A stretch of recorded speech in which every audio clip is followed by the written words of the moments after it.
Waking up the sleeping Pokémon in the Bleak Beach area of Pokémon Pokopia is quite a process, but don't worry, here's a step-by-step guide on how to get it done. Your first step is to rebuild the Pokémon Center in this area. Fortunately, this is a lot easier than rebuilding the one in the wasteland area. You'll need to get some Pokémon from nearby habitats to help you out and some materials, but this step is fairly fast. Once that's done, the professor is going to ask you to build some houses, so build at least one house with 3 pieces of furniture inside. A leaf den is ideal if you want something quick to build, as it will be done in about 15 or 20 minutes. Now, if you haven't already, head over to the large furnace in this area, it's sort of towards the back of the area, and add some wooden fuel such as small logs. The furnace will then start burning and generating power. Now you need to build a utility pole near the furnace. A power line will automatically appear, allowing you to start the process of repowering the town. Continue placing utility poles around the town to power as many streetlights and buildings as possible. If you notice a small dark circle shadow on the ground, that means it's an ideal spot to place a utility pole. You can make more utility poles at a crafting bench, you can get iron ore by breaking metal rubbish using the rock smash move, or by asking a Pokémon such as this one to create ore from non-burnable garbage. Now, for further power generation, you'll also need to link up 2 windmills and a waterwheel to the power network you're creating. You can do this by placing utility poles close to them, just like with the furnace. Lastly, you will also need to link this central generator building to the power grid. It needs to show a total of 5 lights in order to be fully powered, so if it's showing less than 5 lights, then check and make sure you've connected up the furnace, 2 windmills and the water wheel to the network. Remember, the furnace needs fuel to run, but the windmills don't need any fuel, while the water wheel needs flowing water, so break any nearby blocks stopping the water flow if you need to. When your power grid is looking good and plenty of streetlights are illuminated, this Pokémon will ask you to check out the source of a strange noise. Go with them to a nearby cave and smash any blocking walls using the rock smash move.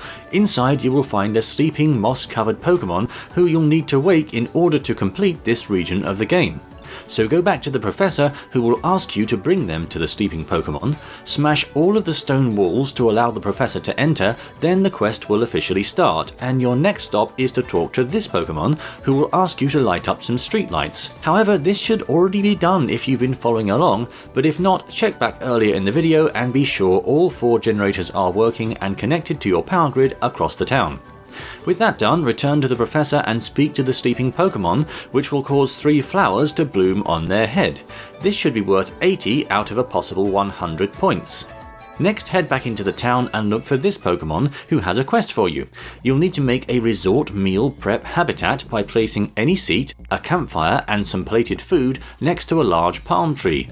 The Pokémon will then light the fire, completing this habitat. Now return to the professor, who will declare it's much brighter now, before a commotion starts over someone who seems to be in trouble.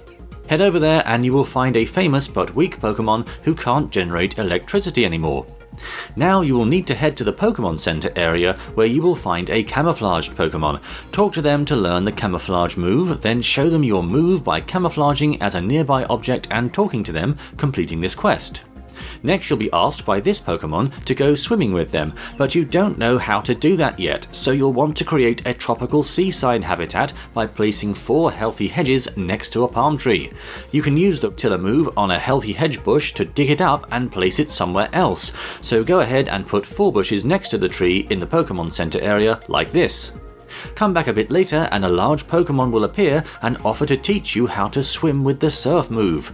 Learn this very useful move and you'll be able to cross large bodies of water with ease. Now go swimming with this Pokémon when they ask you to, completing this quest. In my case, I also placed a metal barrel next to the furnace to make this Pokémon appear after a short time. With these steps done, return to the professor area and a Pokémon will ask you to check out a nearby lighthouse with them. Go up and make sure that the 4 lights on top of the lighthouse are powered.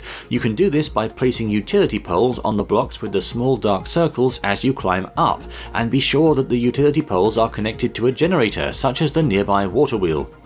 When the lighthouse is powered, return to the professor once more and you will be asked to make a powered shell lamp. So craft the shell lamp at a crafting table, then ask a Pokémon who can generate electricity, like this one, to come with you. Place the lamp next to the sleeping Pokémon in the cave and stand next to it, and the Pokémon will zap it, causing it to illuminate. Now you'll have to follow the weakened Pokemon to the furnace area. You'll be asked to place utility poles, but as you should have already done that by now, you'll next be asked to place a harbour street light nearby. Go ahead and take one of the nearby ones in this area and put it on the block opposite the utility pole like this. A short time later, this Pokemon will ask you to take them to a waterwheel, so lead them to the waterwheel in town. Now return to the professor again, and this time you'll be led to the main generator device in the town. When you get here, make sure there are 5 lights showing on the generator. If there aren't, check back earlier in the video and be sure you have connected up the furnace, 2 windmills and a water wheel to the generator using utility poles. Also be sure that the furnace is fueled and burning. Eventually the Pokemon will stand on the platform and charge up. When the town has been illuminated, go back to the sleeping Pokemon and talk to them, and the flowers on their head will fully bloom.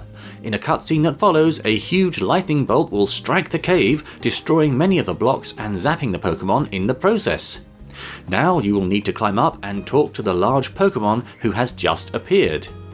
When this conversation is over, head back down and talk to the now awakened Pokemon one more time to see the final conversation and complete this quest. That's quite a lot of steps to wake the sleeping Pokemon, but hopefully this video helped you. If you like this video, please leave a like, subscribe and ring that bell. Thanks for watching.